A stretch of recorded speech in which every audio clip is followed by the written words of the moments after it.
ఇప్పుడు మనం ఛత్తీస్గఢ్ రాష్ట్రంలోని బిజాపూర్ జిల్లా బాసగూడ అనే గ్రామానికి అయితే దగ్గరలో ఉన్నాం.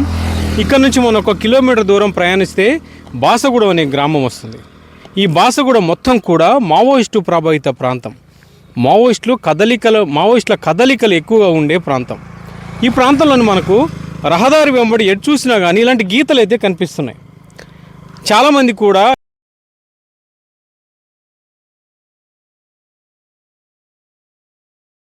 ఈ రహదారి మీద ప్రయాణించేవారు ఈ గీతలు ఏంటి అని కూడా కొంతమంది అయితే ఆసక్తికరంగా అయితే చూస్తున్నారు. అయితే ఈ గీతలు ఏంటి అంటే ఈ తవ్వకాలు ఏంటి అనేది మీకు వివరించే ప్రయత్నం చేస్తాను. ఛత్తీస్గఢ్ రాష్ట్రంలోని యాంటీ నక్సల్స్ ఆపరేషన్ అయితే జోరుగా సాగుతోంది. ఇదే క్రమంలోనైతే మావోయిస్టులు పోలీసుల మధ్య అయితే ఒక యుద్ధ వాతావరణం అయితే కనిపిస్తుంది. అటు మావోయిస్టులను దెబ్బకొట్టాలని పోలీసులను దెబ్బకొట్టాలని మావోయిస్టులు అయితే అడుగులు వేస్తున్నారు. ఈ ఘటనల నేపథ్యంలోనైతే మాత్రం దండకారణ్యంలో ఒక యుద్ధ వాతావరణం కనిపిస్తుంది. అయితే ఈ గీతలకి దానికి ఏంటి సంబంధం అని మీరు అనుకోవచ్చు. ఈ గీతలు ఏంటనంటే గీతలు కావు, ఇవి ట్రాక్టర్తో తీసినటువంటి చిన్న చిన్న కందకాలు. ఇవి ఏంటంటే మావోయిస్టులు ఏమన్నా రహదారుల మీద మందు పాత్రలు పెడతారా అనే అనుమానంతో ఇలాగ ఒక ట్రాక్టర్లతోని వీటన్నిటిని అయితే తీస్తూ ఉంటారు. అంటే ఇలాగా ఆ ట్రాక్టర్లతో తవ్విన క్రమంలోని ఒకవేళ మందు పాత్రలు ఏమన్నా ఉంటే బయటపడతాయి.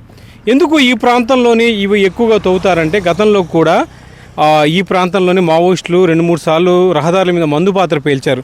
లాస్ట్ టైం కూడా ఇదే రహదారి మీద సుమారుగా 25 కేజీల మందు పాత్రను అయితే పోలీసులు అయితే బయటికి తీశారు. ఇదే క్రమంలోని రోడ్డు మీద ఆ ట్రాక్టర్లతో ఇలాగ ట్రెంచ్ తీస్తూ ఉంటే ఇలాగ మందు పాత్రలు ఉన్నాయని ఒకసారి వాళ్ళు తీస్తూ ఉన్న క్రమంలోనైతే దొరికింది. 25 కేజీల మందు పాత్రను అయితే ఇదే రహదారి మీద తీశారు. అందుకనే రహదారి మీద ఏమైనా మందు పాత్రలు పెడతారా అనే అనుమానంతోనైతే ఇలాగైతే పోలీసులు అయితే ఇలాగా ట్రాక్టర్లతో ఇలా కందకాలు తీస్తుంటారు. లోపల ఏమైనా వైర్లు ఉన్నా కానీ మందు పాత్రలు ఉన్నా కానీ అవి ఇట్టే పసిగట్టవచ్చు అనేది పోలీసుల యొక్క లక్ష్యం. అందుకని ఇలాగ చేస్తారు. ఇప్పుడు మనకైతే ఆ బిజాపూర్ నుంచి దాదాపుగా ఇక్కడ వరకు కూడా ఇలాంటి దృశ్యాలే కనిపిస్తున్నాయి. రోడ్డుకి ఇరువైపులో మొత్తం కూడా తవ్వినటువంటి ప్రాంతాలే కనిపిస్తున్నాయి. అటు కూడా దగ్గరికి వెళ్ళి చూపించు. మొత్తం కూడా అవే కనిపిస్తున్నాయి. ఇక్కడ నుంచి మనకి ఎక్కడ చూడొచ్చు, మన కన్ను చూపు మేర వరకు మొత్తం కూడా అలాగే తవ్వేసి కనిపిస్తుంది. దాంతోపాటుగా ఈ ప్రాంతం మొత్తం కూడా మీరు చూడొచ్చు. ఇదంతా కూడా దండకారణ్యమైన ప్రాంతం. ఎక్కడ ఏమీ మావోయిస్టులు ఉంటారా లేకుంటే ఎక్కడ మందు పాత్రలు ఉంటాయో తెలియని ప్రాంతం. అందుకనే ఎక్కడ కూడా ల్యాండ్ మైన్స్ కానీ మందు పాత్రలు కానీ బయట పడొద్దని పేలొద్దని ఇలాగైతే పోలీసులు చేస్తుంటారు. ఇదే రహదారి మీద లాస్ట్ టైం కూడా మందు పాత్ర తీయటం జరిగింది కాబట్టి ఇలాగైతే చేస్తుంటారు. ఈ ఒక్క ప్రాంతంలోనే కాదు, బస్తర్ డివిజన్లో ఉన్నటువంటి 7 జిల్లాల్లో కూడా పోలీసులు అయితే ఈ విధంగానే తవ్వకాలు జరుపుతారు. ఈ విధంగానే గీతలు పెడతారు.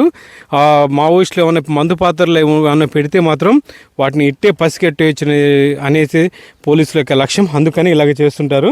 మీకు బస్తర్ డివిజన్లో ఎక్కడ మీరు ప్రయాణం చేసినా కానీ రోడ్లకు ఇరువైపులాగా మాత్రం ఇలాంటి దృశ్యాలు అయితే మనకైతే కనిపిస్తుంటాయి. ఇది ఎక్కువ మావోయిస్టుల ప్రభావిత ప్రాంతం కాబట్టి ఈ ప్రాంతంలో ఎక్కడ చూసినా కూడా ఇలాంటి దృశ్యాలు అయితే కనిపిస్తుంటాయి మనకైతే. ఒకసారి మనం చూద్దాం. ఇదంతా కూడా కిందికి రా.